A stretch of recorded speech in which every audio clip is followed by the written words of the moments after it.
नवरा सोडून गेला आणि पुन्हा घराची जबाबदारी माझ्यावर आली. नवरा मस्तपैकी उठत होता, झाडाला पाणी टाकत होता. आता आज उठून मला टाका लागलं. परंतु काही असो, पुण्यातलं वातावरण आणि आपल्या आयुष्यातले निगेटिव्ह लोक गेल्यानंतर खूप बरं वाटते.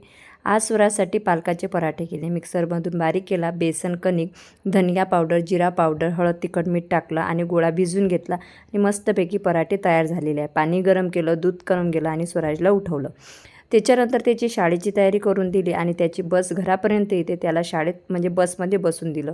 ते दोघं पण शाळेत गेल्यानंतर माझं काम चालू होते क्लिनिंगचं. तर सगळ्यात अगोदर मी सर्व झाडू वगैरे मारून घेते, पोछा करून घेते आणि माझ्यासाठी अंघोळीला पाणी ठेवते.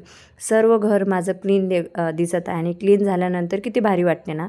त्याच्यानंतर चहा ब्रेड कोणाकोणाला आवडते ना ते नक्की सांगा. आणि चहा घेतला, मस्तपैकी स्वामींची पूजा वगैरे केलेली आहे आणि त्याच्यानंतर लगेच स्वयंपाक केला. डाळ भाताचाच नैवेद्य दाखवला कारण पराठे बिना आंघोळीचे केले होते. आता सर्व काही आटपून झालेलं आहे आणि त्याच्यात आले माझे पार्सल. ते पार्सल घेतले आणि स्वराजला वाढून दिलं. तोने जेवण केलं. मुलांनी जेवण केल्यानंतरच मला जेवण करावं असं वाटते, नाही तर असं वाटते कोणतं तरी एक मोठं काम आपलं बाकी आहे. त्याच्यानंतर माझे व्हिडिओ शूट होतात. बघा, नवरा नाही आहे तरी पण सर्व घर हँडल केलेलं आहे. व्हिडिओ आवडल्यास लाईक करा. भेटूया नेक्स्ट व्हिडिओमध्ये. Bye bye.